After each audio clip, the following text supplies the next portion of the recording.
والصلاة والسلام على سيدنا الحمد لله رب العالمين والصلاة والسلام على سيدنا محمد وآله وأصحابه وأزواجه وذريته أجمعين.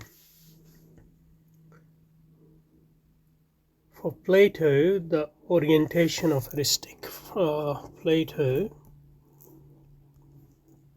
the orientation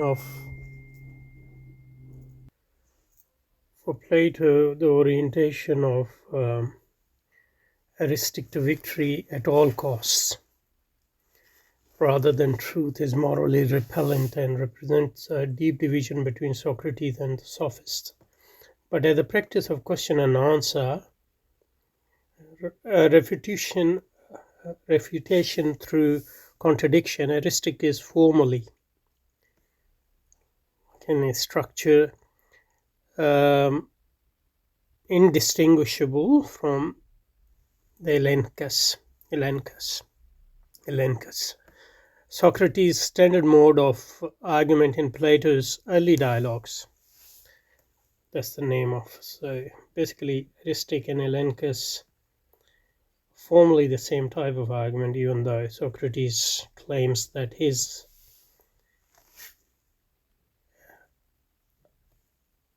purpose is the truth, while the purpose of the Sophists is victory at all costs over their opponents. Socrates' standard mode of argument in Plato's early dialogues. Okay, according to Diogenes Laertius,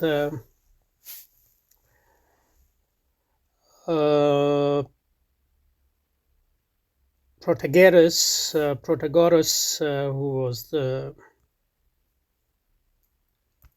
was one of the most famous, or the most famous sophist. Protagoras was the first to introduce Socratic style argument. And Plato's Protagoras, the work where Protagoras, the main character, shows Protagoras producing an elegant Elenchus of the younger Socrates, like in the style of younger Socrates. So Socrates' Elenchus was likely an adaptation of sophistic and perhaps specifically Protagorean practice, and probably adaptation evolved over time, and adaptation basically involves changing the purpose rather than the form.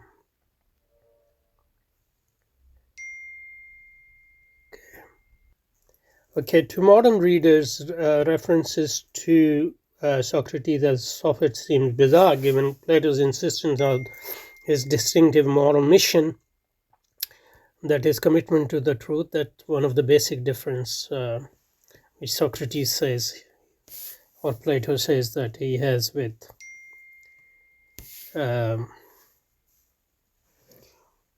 the Sophists. Even though their style is similar, they're different because their goals are different. One Sophist goal is victory over the opponent, while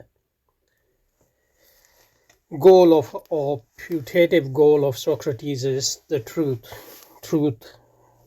and the what do you say? Truth and only truth, something like that. Even though when we read the dialogue, it does seem that he's not so much worried about truth, but he's more like worried about refuting or showing the contradiction or the self-contradiction of his interlocutors. Plato's incident, okay, truth, and the other beef which Socrates and Plato have with them is the money.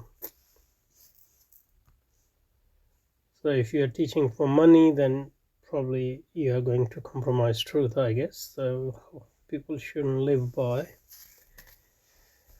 their profession of Elenchus or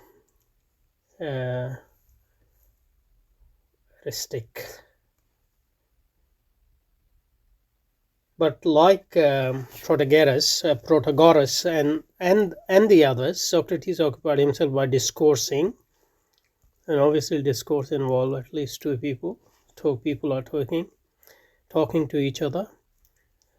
So it's a form of communication, argumentative communication. Virtue, discoursing on virtue and practicing art of refutation. Refutation is one of the main immediate purpose of Socrates, because he tries to show that his interlocutors, who seem to think that they know what is knowledge or what is piety, they actually don't know what is piety, because their answer almost always lead to self-contradiction. And that's the method of sophists as well. Although Socrates would say that he is sincere and his purpose is not to win victory over his interlocutor, but to arrive at the truth. The distinctive feature might well have been less visible to his fellow citizens, as I said earlier.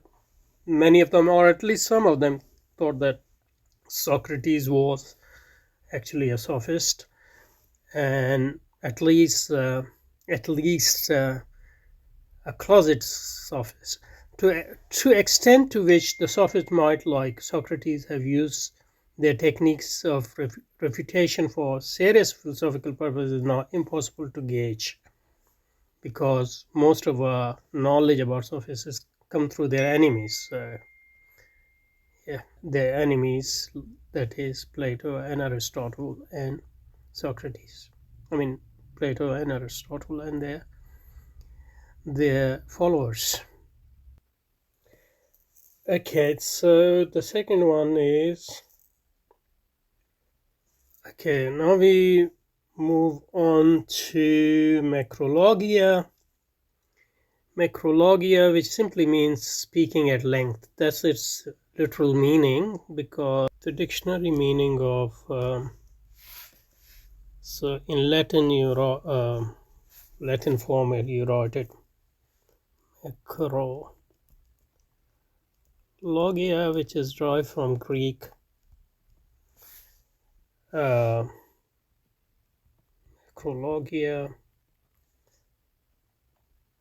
which simply mean to use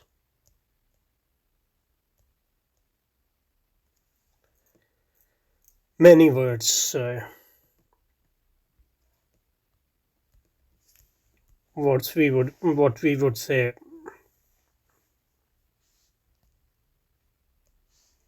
verbose, or maybe it has the connotation of verbose but meaningless talk. That's the literal meaning. But here, to use many words, that here means to speak at length. Like it's different from dialogue, I guess. It's more like monologue, I guess. Okay, so which simply means speaking at length, is said by Socrates in the Protagoras to be a distinctive of Protagoras and beyond his own capacities. Which is strange, because in so-called Socratic dialogues, Socrates almost always speak more than others. And at times it doesn't seem like dialogue at all. It's more like monologue. And in some of the dialogues, it is actually just Socrates is speaking at length. So that's another clue as to, if Socrates says my way is dialogic, I dwell in dialogues, and he doesn't like monologue, and he doesn't have a capacity for it, then it seems like another half-truth at least. And another similarity with sophists. So Socrates resembles sophists in monologue as well. even though probably he is hypocritical here, because probably sophists don't claim that they don't like dialogue or something, or they don't like monologue or something. Okay, anyway, which simply means speaking at length, which is said by Socrates in the Protagoras. That's the dialogue to be distinctive of Protagoras, and beyond his own capacities. In fact, Protagoras itself shows Socrates making a long speech on Simonides, but certainly the set piece speech is a characteristic sophistic mode.